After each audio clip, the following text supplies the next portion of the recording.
The gavel had not yet fallen when the sound of heavy boots cut across the courtroom floor.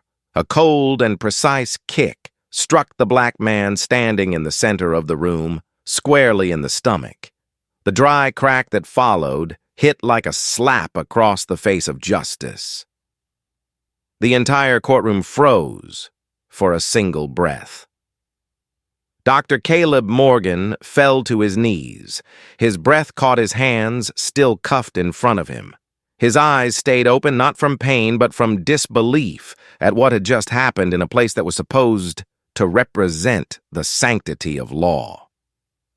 Judge Harold Pearson slammed his gavel, his voice hoarse and furious. Order, order in the court. But that order was nothing more than a fragile shell barely containing the storm rising beneath it.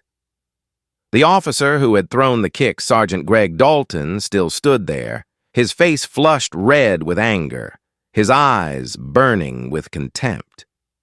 "He's lying, Your Honor," he shouted. "A man like him doesn't deserve to be called a doctor." The courtroom erupted with noise, a mix of shock and fear. Caleb slowly lifted his head. Blood trickled from the cut on his lip, but his gaze remained steady, controlled and piercing. He didn't resist, didn't speak. In that heavy silence, the faint buzz of a phone camera could be heard from the back row where a trembling law student was recording the entire scene. In the audience, Naomi Morgan, his wife, jumped to her feet. "He did nothing wrong," she screamed, her voice breaking. "He's a doctor. He saves lives." Two guards rushed to restrain her, but tears were already streaming down her face. Beside her, Olivia Tran. The young attorney gripped the file in her hands. She had seen injustice before, but never had she witnessed justice itself being ripped apart so brazenly. Caleb was lifted to his feet. He looked straight at the judge, his voice hoarse but clear. "I have saved the lives of strangers, Your Honor. I never thought the day would come when I'd have to beg to be treated as a human being in my own country." The room fell completely silent. A second later, Judge Pearson struck his gavel again, trying to regain control. "The court will recess for 10 minutes. But as he turned away, his expression suddenly changed. The phone on his desk was flashing an urgent internal call from Washington, D.C. Outside the courthouse, the crowd was growing larger. Someone had already uploaded the video online. In less than an hour, thousands of shares flooded the internet. The headline appeared cold and sharp across screens everywhere: "Black doctor assaulted by police in middle of Texas courtroom." Inside, Caleb sat in the holding cell. His hands trembled slightly, not from fear but from restraint. He closed his eyes, his breathing slow and measured like a soldier calculating a battlefield move. A quiet thought surfaced. It was time to stop being silent. Olivia entered, her face pale. "Caleb, they're planning to keep you overnight. They're saying you resisted and attacked an officer." He looked at her calmly. "I was once imprisoned in an enemy camp in the Middle East for 6 months. One night here is nothing." She froze, unsure if he was joking or not. There was something too deep in his eyes, the kind of calm found in those who have seen war and death, yet still hold on to their humanity. Upstairs, Judge Pearson was on the phone with Washington. The voice on the other end was firm, precise, leaving no room for argument. "Suspend all proceedings against Caleb Morgan immediately. This is a direct order from the Department of Defense. You have no jurisdiction over that man." Pearson stood frozen, his hand trembling, sweat forming on his forehead. He whispered, "The Department of Defense." Why? But the line had already gone dead. In that moment, he realized his mistake was far more than a wrongful trial. He had struck at the pride of a man he could never truly understand, a man capable of making the very system he served kneel in apology. Outside, the hot Texas wind roared through the eucalyptus trees. The holding cell stood silent, filled only with the steady breathing of the doctor in the dark. Somewhere far away, a phone rang inside the Pentagon. Another call was being made, one that was about to redefine the meaning of justice forever. The night before the incident, Austin shimmered under the golden glow of its gentle streets, as if nothing could disturb its peaceful rhythm. But on the 12th floor of St. David's Hospital, Dr. Caleb Morgan was stitching the final suture into the skull of a 10-year-old girl. Sweat trickled down his temple as the surgical light reflected off his forehead. 14 straight hours, without rest, without food, his entire world narrowed to the precision of each millimeter. When the final thread was tied, his heart finally eased. The child would live. That was all that mattered. The only reason he smiled. At 2 a.m, Caleb left the hospital, his white coat draped over his shoulder, a cup of cold coffee in his hand. The city was eerily quiet. He drove his silver Lexus through the sleeping streets, the smell of antiseptic, and the rhythmic beeping of heart monitors still clinging to his mind. In the rearview mirror, red and blue lights suddenly flared, stabbing into his eyes. He slowed down, pulled to the curb, and placed his hands on the steering wheel open, and visible the instinctive gesture of a black man who had learned caution through experience. His pulse didn't quicken, only a heavy weight settled in his chest. The car door slammed. Officer Greg Dalton approached his face, flushed his hand, resting on his gun. "Tail lights out, license and registration." His voice was flat, mechanical. Caleb replied calmly, "Yes, officer." "The registration's in the glove compartment. I'll reach for it slowly." He moved carefully, every motion deliberate. Dalton shined his flashlight directly into Caleb's face. "Nice car.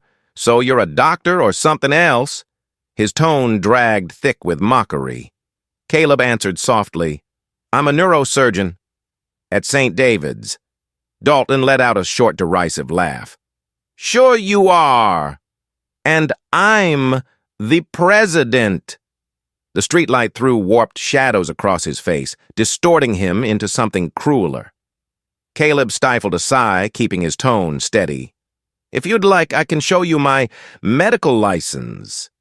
Dalton snatched it, glanced at it, then tossed it back onto the dashboard. "Looks real enough. Your car, your house, what else is fake, huh?" The question hung in the air, thick and poisonous. Caleb felt a chill run down his spine, but his expression didn't change. He had faced operations where 1 millimeter could mean life or death. Self-control had become his survival instinct. Across the street, a porch light flicked on. His neighbor Ralph Jenkins peered out the window, watching through the dark. He grabbed his phone and started recording the blue glow of the screen reflecting off his glasses. A small decision, but one that would become evidence in a battle far larger than he could imagine.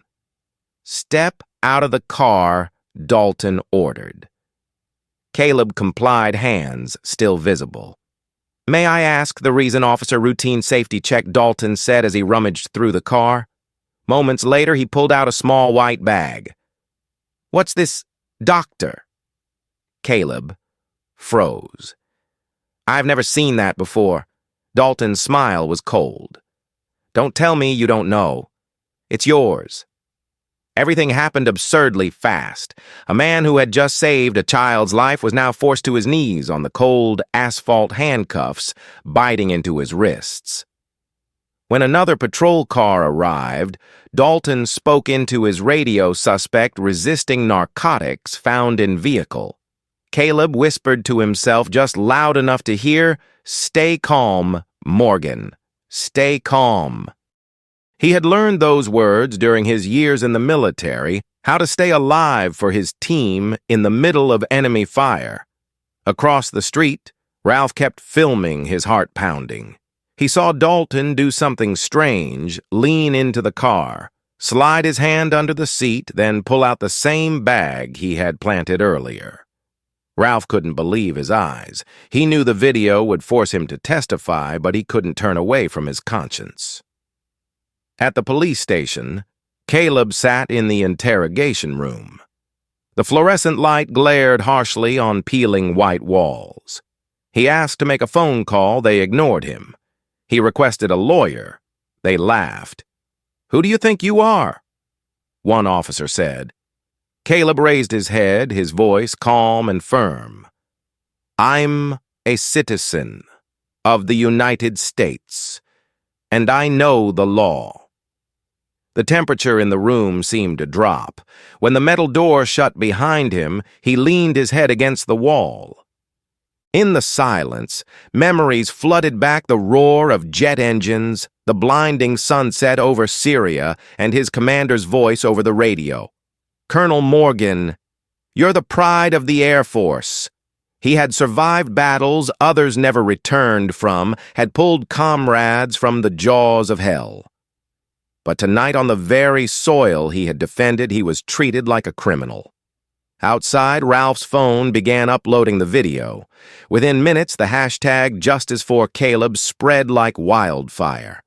And somewhere in a quiet office at the Department of Defense, a general watched the footage, his face hardening. He recognized the man in the video. A phone call was made immediately. A ringtone echoed through Washington, marking the beginning of a political earthquake no one in Austin could have predicted. At 7 in the morning, the Texas sunlight slanted through the glass windows of the Austin Police Headquarters. The air inside was thick with the smell of stale coffee and sweat. Dr. Caleb Morgan sat quietly in the holding room, his hands resting on his knees, his expression calm, as if waiting to enter an operating room. The door opened.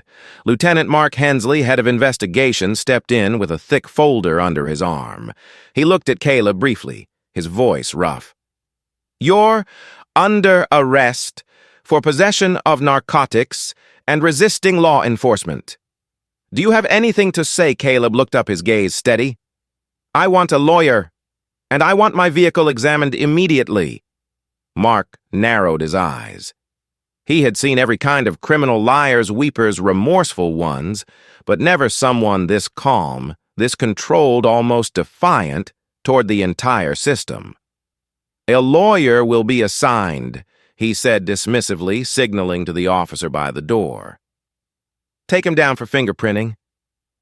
Outside, Officer Greg Dalton leaned against a desk sipping coffee as he bragged about his arrest from the night before. The guy thought he was someone special. A surgeon, really. You could tell he was fake. Those bags probably came straight from his little black market lab. The room erupted in laughter. No one noticed the young female officer sitting silently in the corner. Officer Sophia Martinez had been assigned to assist Dalton that night. And she knew he was lying. She had seen his hand reach under the driver's seat. She had heard the faint rustling sound in that brief moment before he shouted, "Found it." Sophia stared at the computer screen in front of her, where the arrest report was already logged into the system. Everything was too neat, too perfect. She bit her lip, torn between duty and conscience. Part of her wanted to speak up, but Dalton's cold stare from across the room was a warning. In this precinct, anyone who went against their own wouldn't last long. By noon, attorney Olivia Tran arrived. In a gray suit, small in frame but sharp-eyed, she walked down the hallway with the speed of someone used to facing walls of prejudice. "I am the attorney representing Dr. Morgan," she told the officer at the desk. "I need to see my client." Caleb was escorted out, the marks of handcuffs still visible on his wrists. When he saw Olivia, he gave a faint nod. "Did they treat you badly?" she asked softly.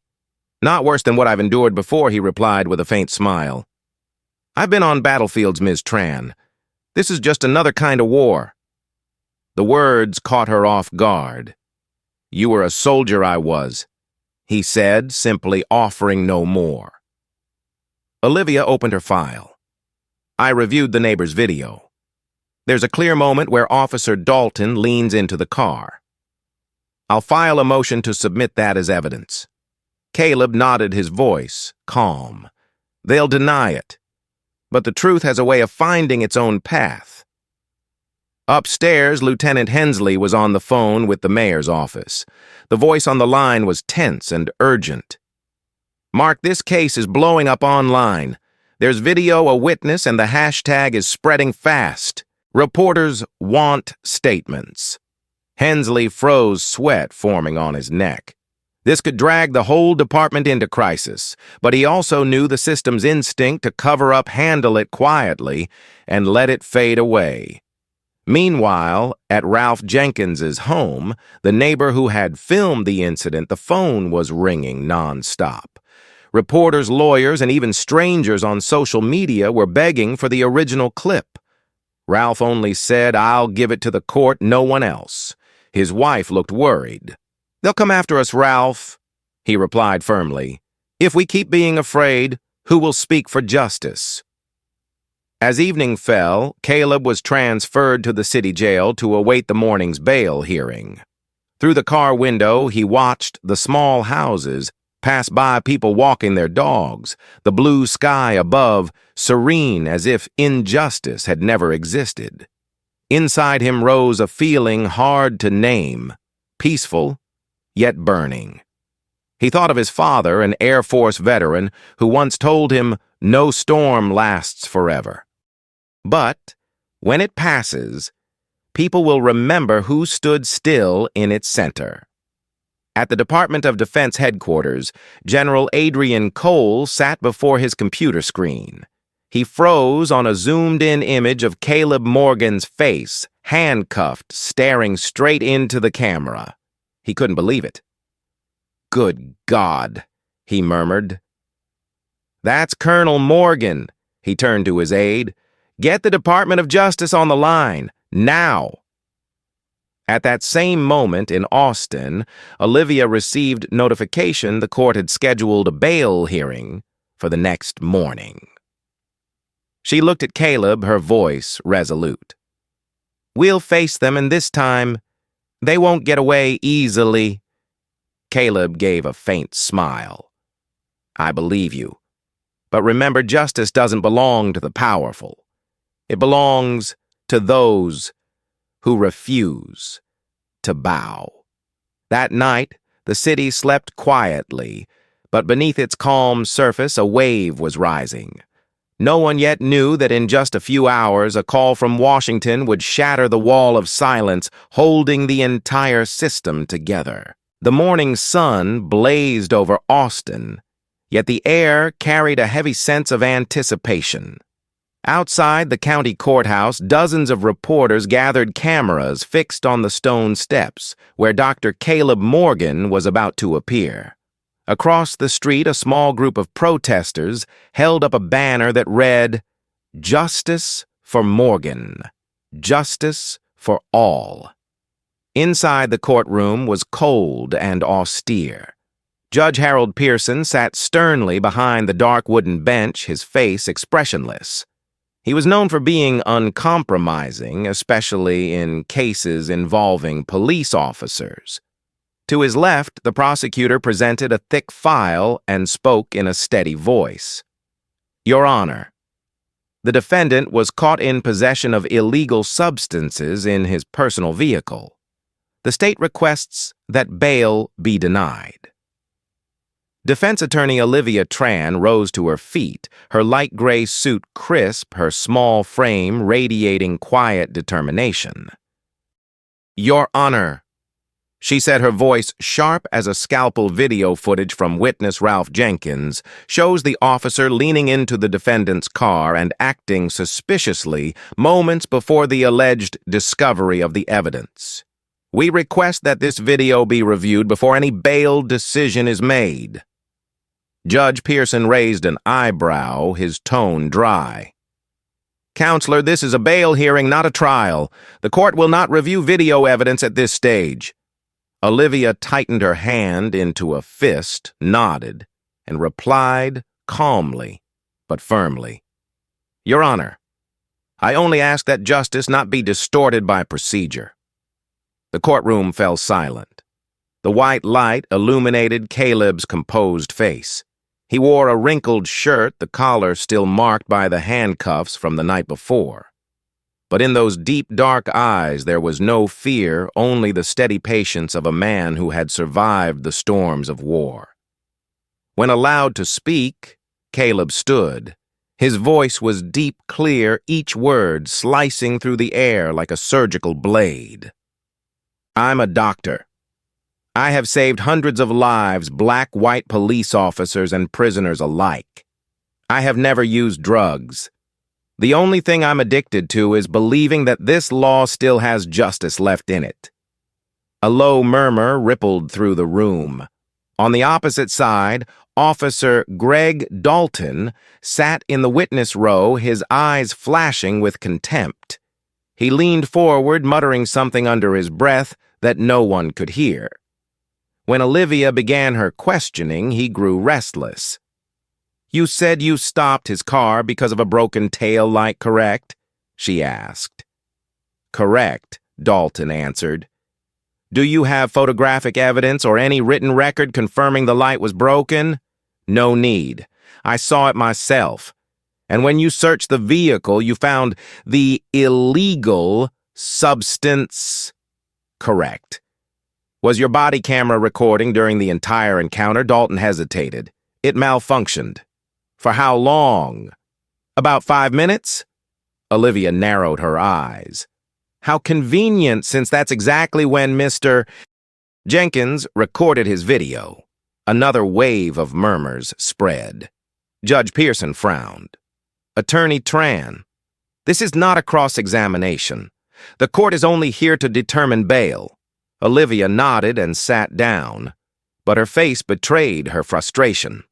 When the court recessed for 10 minutes, Dalton stepped into the hallway. Caleb was escorted out at the same time, just a few steps away.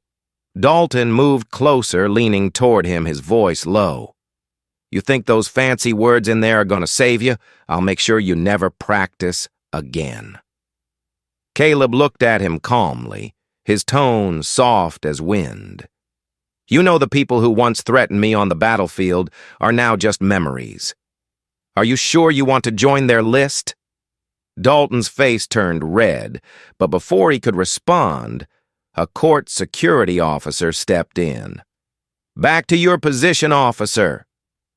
When the hearing resumed, Judge Pearson looked down at the defendant's table. "Dr. Morgan, the court has heard enough. The charges stand. Bail is set at $75,000. Olivia shot to her feet. "Your Honor, that amount far exceeds my client's means. He has no prior record. May I request a reduction?" Pearson shook his head firmly. "Denied. This hearing is concluded."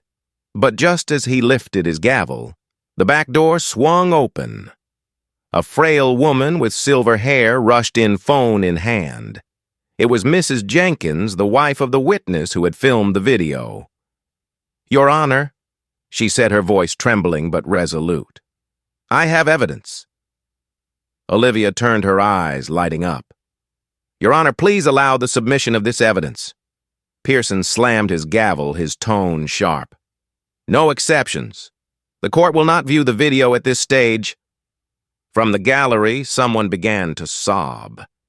Naomi Morgan, rose tears streaming down her face. "You're killing justice," she said softly. But her words echoed through the chamber. 2 security officers moved toward her, ordering her to leave. Caleb turned his head, and his eyes met his wife's, a fleeting moment filled with love and unspoken endurance between 2 souls pushed to their limits.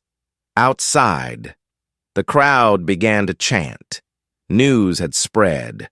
Television crews set up barricades, and the hashtag Justice for Morgan flashed across every phone screen. Yet inside, Judge Pearson's voice remained cold as he struck his gavel. This court is adjourned. At that very moment, 2,000 miles away in Washington, D.C., inside the Department of Defense, General Adrian Cole lowered the phone, his eyes icy. "Prepare the priority line," he ordered his aide. "This call cannot wait." He picked up another receiver and dialed directly to the Austin Federal Courthouse. As the phone rang on Judge Pearson's desk, his hand froze mid-air. A strange chill ran down his spine. That call, lasting only a few minutes, would change everything. When it ended, his face was pale. He whispered under his breath, barely audible, "Dear God, Colonel Morgan." In the courtroom, Caleb sat quietly unaware. But in Washington, the gears of power had begun to turn, and this time they wouldn't crush him. They would crush those who had dared to humiliate him. That afternoon, Austin seemed to hold its breath. News of the incident had spread across the nation. Black doctor assaulted in courtroom. Television broadcasts ran on repeat, intercut with shaky phone footage from witnesses. In Washington, phones rang endlessly. On the 20th floor of the Pentagon, inside the Security Command Office, General Adrian Cole stood before a massive screen replaying the viral video. The light reflected off his face, illuminating the old scar running down his left cheek. "That's him?" he said slowly, his voice heavy as stone. "Colonel Caleb Morgan, fighter pilot, Medal of Honor recipient, honorably discharged 3 years ago." He turned to his aide. "Get the Department of Justice on the line." This isn't a local matter anymore. It's a national security issue. 30 minutes later, a chain of confidential calls was established from the Pentagon to the Department of Justice, and from there to the regional federal court. On the other end of the line, the voice of the Attorney General was sharp and urgent. "Are you certain, Cole? You're saying that man is really Colonel Morgan? I never make mistakes. He saved 26 hostages during Operation Eagle Dawn. His file remains classified, and now our legal system is throwing him in jail over a bag of white powder." The air in the room thickened. A young technician hesitated before asking, "Sir, should we make his identity public?" Cole stared out the window at the late afternoon sky, glowing a deep copper hue. "No. We'll do this quietly. But make sure they understand they just laid hands on a man this country owes its life to."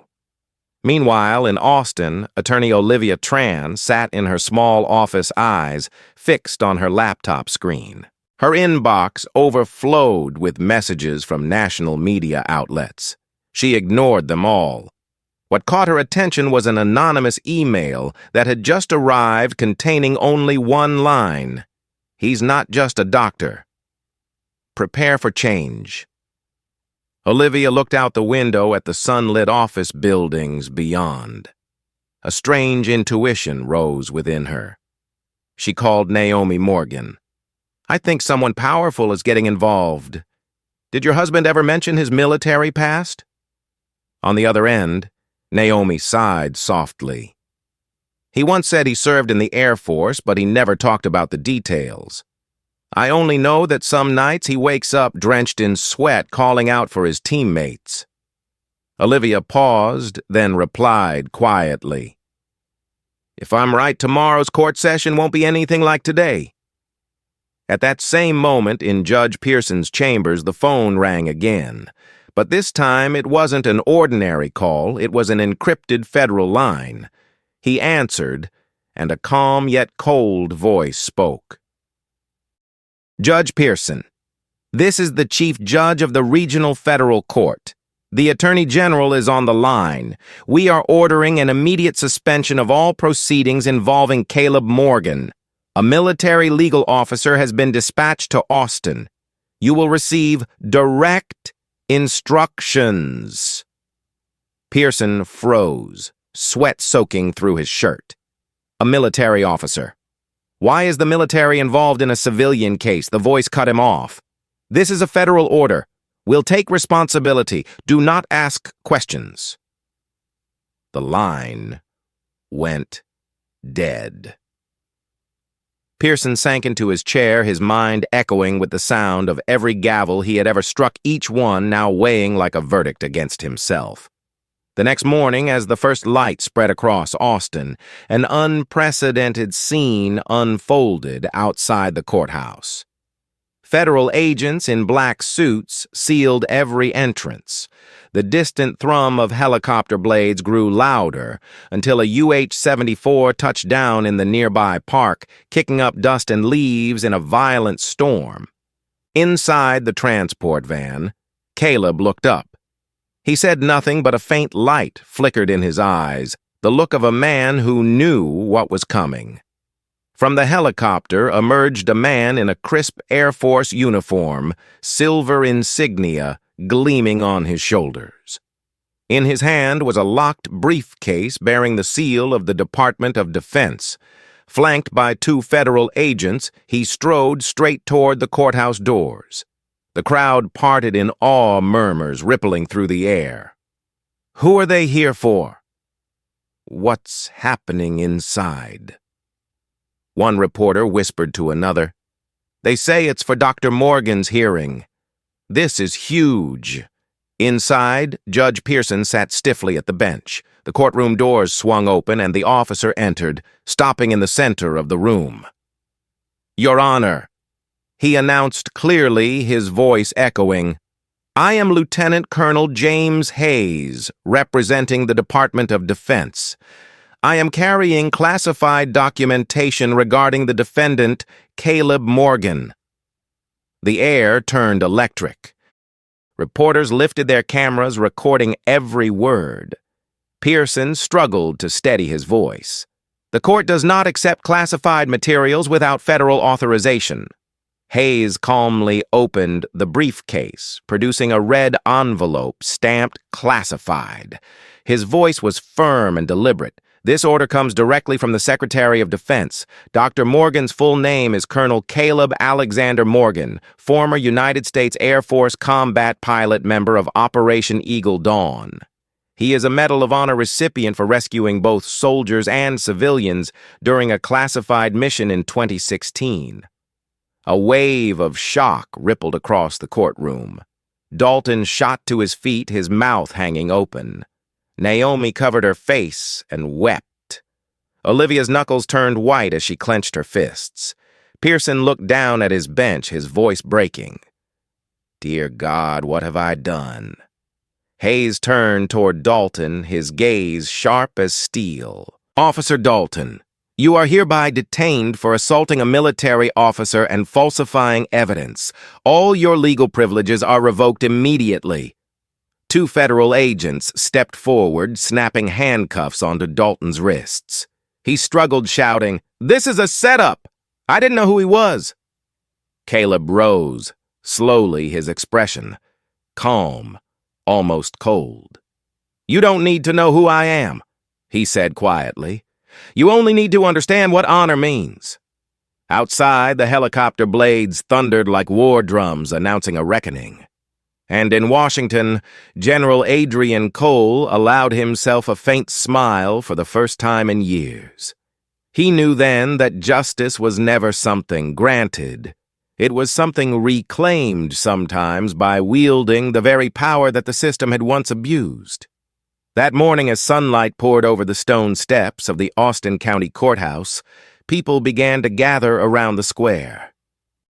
No one truly knew what was happening, only that the black doctor assaulted in court the day before had somehow brought the military to town. Rumors spread faster than the wind. "He's an agent. He saved someone overseas. The Pentagon is involved." Inside the courtroom, air felt thick as if oxygen itself was running out. Judge Harold Pearson sat motionless, his eyes locked on the red-sealed document Lieutenant Colonel Hayes had placed before him. The file stated clearly, Caleb Alexander Morgan, United States Air Force Colonel, served in Operation Eagle Dawn, Medal of Honor recipient, classified file. Each word cut deep into the pride Pearson had built his career upon. At the defense table, Caleb stood tall, the light striking his face, showing both exhaustion and unwavering resolve. Beside him, Olivia gripped her hands tightly, still shaken. Naomi Morgan, his wife, covered her mouth, fighting back tears. She had never heard her husband speak of war, only remembered the months he was gone, and the scars he returned with the ones he never explained. Your Honor, Lieutenant Colonel Hayes said clearly the United States government confirms that Colonel Morgan was honorably discharged due to injuries sustained during the 2016 Syria operation. His file remains classified because of hostage rescue missions tied to national security. The Department of Defense demands the immediate dismissal of all charges and his unconditional release. Judge Pearson tried to maintain composure, his voice trembling. But this is a civil matter. This court doesn't have jurisdiction to. Hayes interrupted, calm but firm. You have direct orders from the Secretary of Defense. I am authorized to ensure that no one in this court violates Colonel Morgan's rights. If necessary, we will transfer this matter directly to federal court. A long silence followed. Outside, the sound of helicopter blades filled the air. In that moment, everyone in the room realized the balance of power had completely shifted. Pearson took a slow breath and struck his gavel lightly. This court hereby dismisses all charges against Dr. Colonel Morgan. He is free to go. Officer Dalton is to be detained and investigated for assault and evidence tampering. The sound of the gavel cracked like thunder. The crowd outside erupted in cheers. Reporters surged forward. Dalton struggled against the agents, holding him, his face red with rage. You're being fooled. I didn't know who he was. I was just doing my job. Two agents dragged him away, the handcuffs clinking sharply in the tense air. Caleb watched him go, his gaze carrying no hatred, only a quiet sorrow. I don't want revenge, he murmured, just loud enough for Olivia to hear. I just want justice to no longer be blindfolded. Lieutenant Colonel Hayes approached and stood at attention before him. Colonel, on behalf of the Department of Defense, I apologize for the delay. General Cole wishes to see you once we finish here. Caleb nodded, his expression calm, neither proud nor bitter. Thank you, Hayes. But I've left the military. I'm just a doctor now. Hayes met his eyes and smiled faintly. Some men, even after taking off the uniform, still embody the honor the military strives to uphold. Across the room, Olivia turned toward Judge Pearson, her face cold as steel. Your Honor, will you issue a public apology? Pearson lowered his head, his voice rough. The court will release an official statement. I was wrong. Naomi stepped closer to her husband, her hand trembling as it rested on his shoulder. How long have you kept this from me? Caleb looked at her, a soft smile touching his lips. Since the day I chose to heal instead of fight. She choked back a sob, tears falling onto his shoulder. You're still fighting? Just in a different way. As the two of them stepped out of the courtroom, sunlight flooded in. The crowd exploded with cheers. Reporters swarmed microphones, thrust forward, voices overlapping. Mr. Morgan, is it true you were a combat pilot? Why did the military intervene? Will you sue the police department? Caleb simply smiled and walked through the chaos. No comment. He said calmly, his voice steady but resolute. Far across the street on the rooftop of a nearby building, A journalist from a major news network was broadcasting live. Ladies and gentlemen, we are witnessing an unprecedented moment. The military has intervened in a civilian case to free a man who was assaulted inside a courtroom. Who exactly is Caleb Morgan, and why is the Department of Defense protecting him? As the nation buzzed with questions, Caleb sat quietly on a stone bench behind the courthouse breathing in the warm Texas air. The breeze carried the scent of dust and smoke, a familiar echo of deserts long past. Olivia sat beside him. "You know," she said softly, "this video has gone viral. The entire country is talking about you."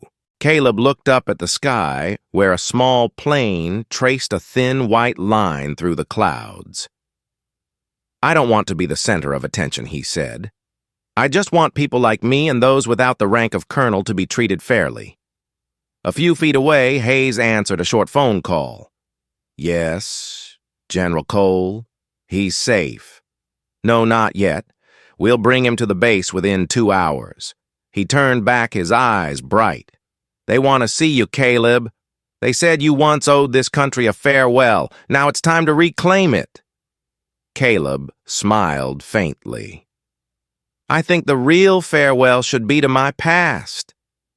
He stood, clasped Olivia's hand, and walked through the noise of reporters and the distant hum of helicopters fading into the sky. Somewhere deep within America, a small chapter of history had just turned. It was no longer merely the story of a man who had been wronged, but a reckoning for an entire system that once believed power could bury the truth. And at the center of that storm, Caleb Morgan, doctor, former pilot and soldier, had become a symbol of silence more powerful than any outcry. One day after the trial ended, Austin was no longer a quiet city. Every newspaper, every television network, every corner of social media exploded with the same question: who is Caleb Morgan?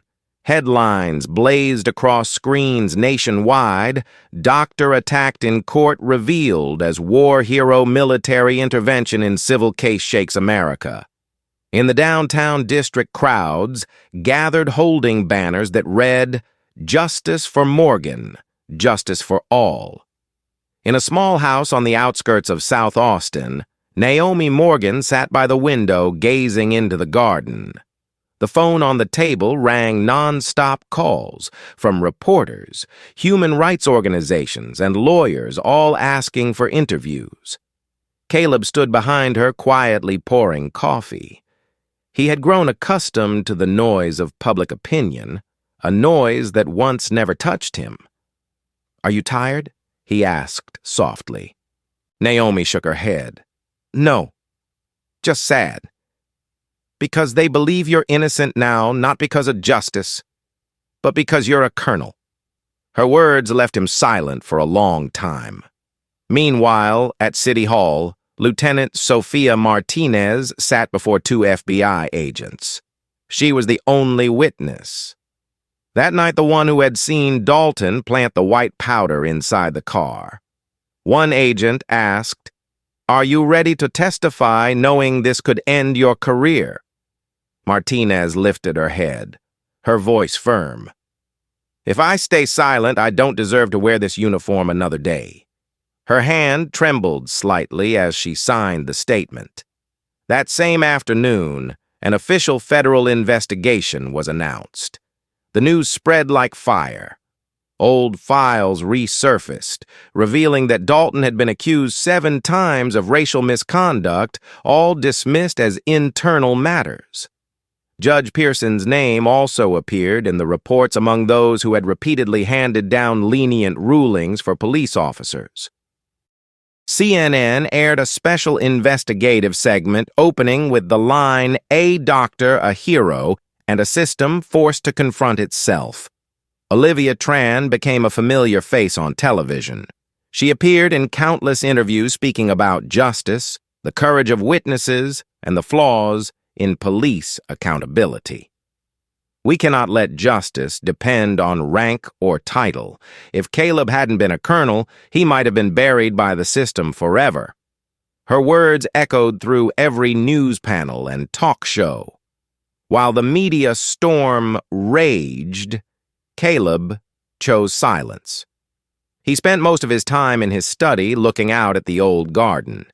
In the stillness, he thought back to his days at the Nevada Air Force Base, the endless nights of training, the roar of jet engines tearing through the sky, the faces of comrades who never came home. He remembered his old commander's words, "Honor isn't what we wear. It's how we live." And now more than ever he understood honor can be restored by truth, but justice survives only when people have the courage to speak. That evening, as the news showed footage of Martinez signing her testimony, Naomi turned to her husband. "They're fighting for you," she said. Caleb shook his head. "No, they're fighting for themselves. I'm just the mirror reflecting it." He smiled faintly, his gaze distant. Across the city, General Adrian Cole appeared at a brief press conference in Washington. Dressed in uniform, he stood tall before dozens of microphones.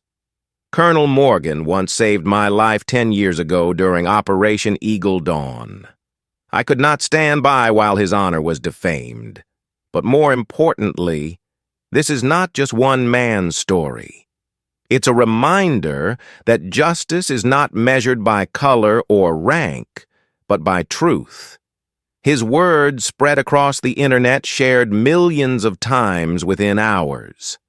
That night, Austin glowed with candlelight. Peaceful marchers filled the streets, holding portraits of Caleb with the message, "He saved lives. Now we save his name." In their small home, Naomi and Caleb stood by the window watching the sea of candles stretching into the distance like a river of light. "Do you think things will change?" she asked. Caleb answered slowly, his voice calm and certain. "Not immediately. But once the truth is seen, it can never be forgotten. And that is the beginning."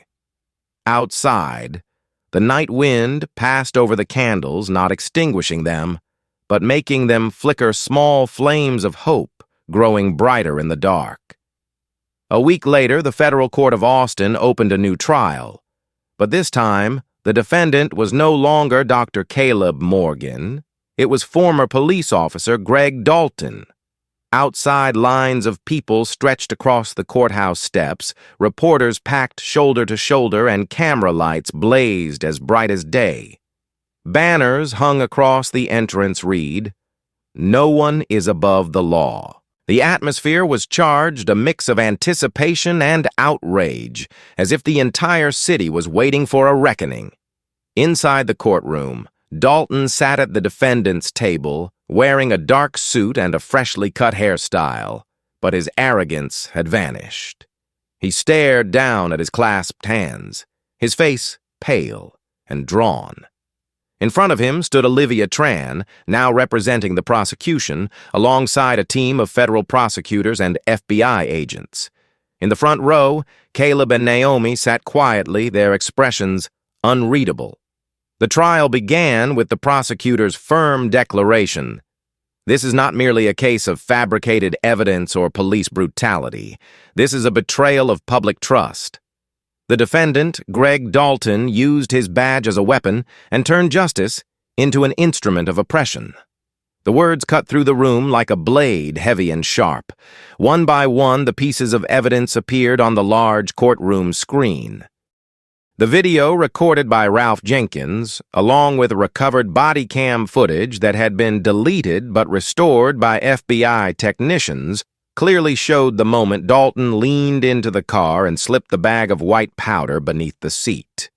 When the image froze on the screen, the courtroom erupted in murmurs, and a few people began to cry. Olivia approached the stand, her voice cold and steady. "Officer Dalton, you swore to protect the people.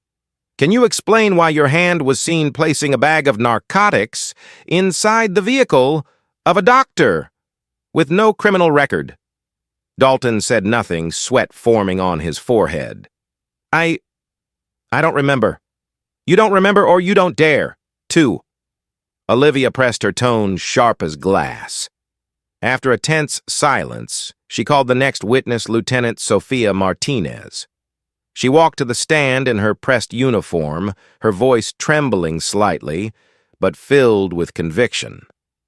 I saw Officer Dalton reach under the driver's seat that night. I stayed silent because I was afraid. But if justice requires truth, then this is the truth. Applause rippled through the courtroom, not for drama, but for courage. Finally, Caleb was called to the stand as a witness. He walked slowly, his posture upright, his tone calm and measured like a professor speaking to his students.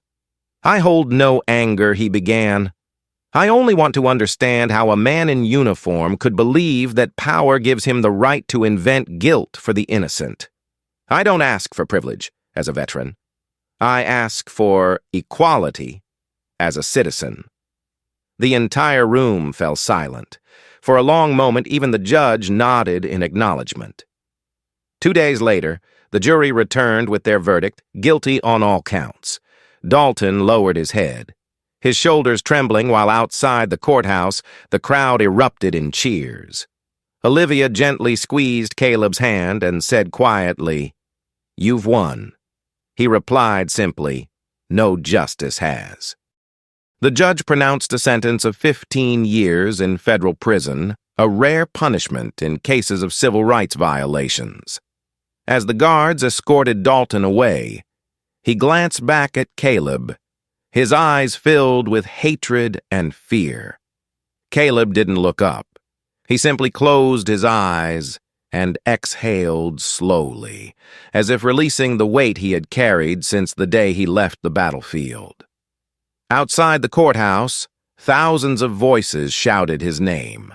The press called it the trial that changed a small America.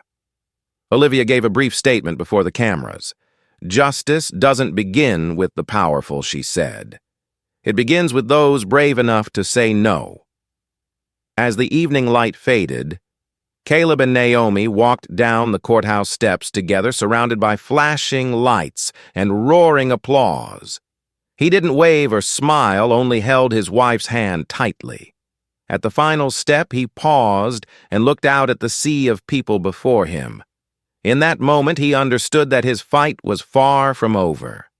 Beyond this verdict, there was still an entire system waiting to be healed. 6 months later, Austin was transformed. The city that had once been engulfed in anger now glowed with the spirit of renewal. The old posters reading "Justice for Morgan" had been replaced with new banners declaring "Reform begins with us." In the central square, crowds gathered to attend the launch of the Morgan Justice Foundation, a non-profit organization founded by Caleb himself, dedicated to supporting victims of wrongful prosecution and promoting police reform. On stage, Caleb stepped up to the podium, the light shining across his face, not that of a hero, but of a man with a purpose. "I didn't create this foundation for revenge," he said slowly. "I created it to heal. Justice is not punishment. It is the restoration of trust between people and the system they once lost faith in." In the audience, Naomi smiled quietly while Olivia and Lieutenant Martinez sat beside each other applauding for a long time. Among the guests was General Adrian Cole. He approached the stage and presented Caleb with the Outstanding Civilian Service Medal. "You once fought to protect lives," he said. "Now you are fighting to protect the soul of justice." Applause erupted throughout the square. After the ceremony, the media announced a series of sweeping reforms within the Austin Police Department, an early warning system for officers showing troubling behavior, a civilian oversight board with internal prosecution powers, and mandatory racial bias training programs. Martinez was appointed head of the new Internal Affairs Division. I was once afraid to tell the truth, she said in her speech. Now my duty is to make sure no one else ever has to fear the way I once did. Judge Pearson had stepped down from the bench and issued a public letter of apology. The mayor declared the day of Dalton's sentencing as Austin Justice Renewal Day. Meanwhile, Olivia, now a special advisor to the Federal Judicial Reform Committee, continued leading efforts to expand Austin's model of reform to other states. As night fell, Caleb stood on his balcony looking out over the city illuminated by the soft glow of lights. Naomi came beside him and placed her hand on his shoulder. "Do you think true justice has arrived?" she asked. His reply was gentle like a breeze. "Not yet. But at least now people have started looking for it instead of hiding from it." In the distance, church bells rang out their echoes long and clear as if answering the faith that had just been rekindled. 1 year later, Austin had changed beyond recognition. The city that had once been the eye of the storm had now become a symbol of reform. The streets that used to be filled with protest banners were now lined with flags and signs celebrating the graduation day of the newly reformed police academy. The training program had been rebuilt from the ground up. Cadets no longer learned only about law, but about listening restraint and recognizing the humanity behind the badge. And at this morning's ceremony, the keynote speaker was none other than Dr. and former Air Force Colonel Caleb Morgan. He walked to the podium before hundreds of cadets, his steps steady, his suit simple, his expression calm, yet commanding. When the applause subsided, he began to speak, his voice deep and resonant. "I once carried two symbols of power," he said. "One was a weapon, the other a scalpel. Both could save lives or destroy them depending on the hands that held them. You are about to receive another symbol, the police badge. It carries the same weight. But real strength doesn't come from power. It comes from how you choose to use it." He paused, his gaze sweeping across the sea of cadets, holding their breath. "A year ago, I was the one standing in handcuffs inside a courtroom. I know how it feels to be seen through eyes of suspicion simply because of the color of your skin. But I also know that justice is not your enemy. It is a reminder that humanity is at its highest when we have the courage to stop before crossing the line." The entire courtyard fell silent. In the guest section, Lieutenant Sophia Martinez, now head of Internal Affairs, lowered her head with a quiet smile. Olivia Tran, in a white suit, jotted notes into her small notebook, her eyes shimmering with pride. Naomi sat among the crowd, holding a bouquet of lavender tears, glistening, as she watched her husband standing there, framed by wind and sunlight. Caleb continued, his tone slower and deeper. 7 years ago, during a hostage rescue mission in the Middle East, I pulled a young man from a collapsing compound. Today I learned that young man's name was Michael Pearson, the son of the judge who once presided over my case. Life sometimes comes full circle to teach us about compassion and redemption. None of us are perfect, but when we choose forgiveness, the world finds a chance to heal. At the end of the honorary row, Judge Harold Pearson bowed his head, his eyes red. Standing beside him, General Adrian Cole gently placed a hand on his shoulder, a quiet gesture of reconciliation. When Caleb ended his speech with the words, "Justice does not live in courtrooms, it lives in how we treat one another," the audience rose to their feet, the applause rolling through the courtyard like waves. As the ceremony concluded, Caleb stepped down from the stage, shaking hands with each cadet, their eyes bright with hope and belief. He knew the journey was far from over. Reform was not a miracle, but a chain of small actions bound together by faith. As the sun set over the rooftops of Austin, he and Naomi walked hand in hand toward the city center where the golden light reflected off a new sign that read, "The Morgan Justice Initiative Building, Trust Restoring Humanity." Caleb paused, smiling, as a gentle breeze brushed past. Justice, he whispered, finally knows how to breathe.